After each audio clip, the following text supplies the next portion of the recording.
A few moments later. Bro నువ్వు యూట్యూబరా? అవును. Bro ఇది రికార్డ్ చేయ బ్రో, వీడియో మా వాళ్ళు ఏం చేస్తారో చూపిస్తా. దొంగ నా కొడుకులు బ్రో మా వాళ్ళు, మా వాళ్ళు ఈ టైంకి ఏం చేస్తారో చూపి ఒక్క నిమిషం ఆగు, లోపలికి పోతుంది. రెడీగా ఉండండి రా. Hostel bro. ఏం చేయబోతున్నారా?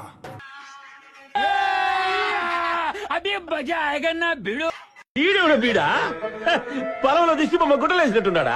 నల్లజలకర మొక్క, నా నల్లజలకర మొక్క, నల్లజలకర మొక్క, ఆ నల్లజలకర మొక్క, రూపాయి కావాలా, రూపాయి పువ్వులు కావాలా. అమ్మాయి ఏం ఫీల్ ఉండదు మామయ్య. నువ్వు హ్యాపీరా? వండుకోరు బ్రో మా వాళ్ళు, అసలు వండుకోరు. రూపాయి పువ్వులు కావాలా, రూపాయి కావాలి, రూపాయి పువ్వులు కావాలా. నా రూపు రేఖ సల్ల ఉంటే రూపాయి ఎందుకు, రూపాయి పువ్వులు ఎందుకు. నల్లజలకర మొక్క, నా నల్లజల. ఏంటి మమ్మీ ఎవడు?